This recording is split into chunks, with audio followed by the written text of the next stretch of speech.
With more than 6,000 categories of collecting, a key part of collectors' world are the digital characters. These are experts in their respective fields who share their knowledge of the collectibles world. Special guest today, Jeremy Umland, the collector ball player, our Collectors Cafe digital character interviewing baseball collectors and personalities from all over the world. Jeremy is a respected restaurateur, the owner of Ozumo, San Francisco, one of the leading sushi houses in all the world. How did you start collecting and how did you gain this passion for baseball? Larry, I grew up in the Bronx, very close to Yankee Stadium. So I grew up a diehard Yankee fan.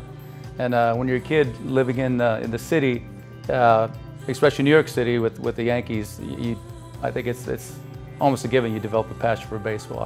I love playing it. I couldn't wait for spring to come. And ever since then, I've been a baseball player to this day. And when did you start? You collect cards and stuff, right? Well, back then it was 5, 10 cents to buy Tops. You get 5 cards and a stick of gum. Yeah. And whenever you were able to save some money or save some money from your allowance, you'd go right out and buy baseball cards. And you played college ball. You played in Japan. You never played in the big leagues. How far did you go professionally?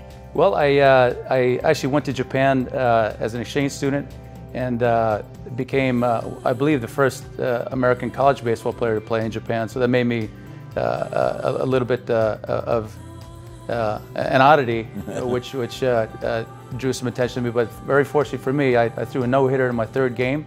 And then the Japanese major leagues came calling, and I ended up being drafted, and I played professionally in Japan for a few years afterwards. What was that like? It was fantastic. This is 1979 through 83. Well before the internet, no one really knew where Japan was. I went over there. I didn't speak a lick of Japanese, but by the time I finished my career, I became fluent. It's been a real fluent Japanese. Now I do, yeah. I started investing and creating Japanese restaurants, mainly to keep in touch with my Japanese roots and to keep my language fresh. But what excites you the most about Collectors Cafe? Well, I mean the idea of memorabilia and pieces of game-used equipment, they have so much meaning. I mean, if you hold a baseball or hold a bat, and if you can take yourself back in time to imagine what that player did with that piece of equipment in that game under a game situation, I think it's just fascinating. Yeah, I think it's a transforming thing, right? Yeah, completely. Yeah, it's a lot of fun. We talked last night about your love of the game, right? It gets into your soul, right? Baseball's in your blood. It does. Since childhood. Yeah, and I said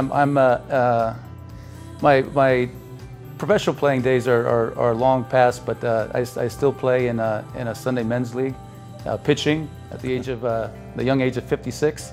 So I'm one of those crafty lefties you hear about now, yeah, nibbling the corners. You're going to be doing interviews. Any particular 3 baseball personalities you want to talk to? Well, they're unsurprising. They're all lefty pitchers. One would be the great Sandy Koufax, who I understand you went to high school with, which is sure did. Amazing. Another would be Bill Lee.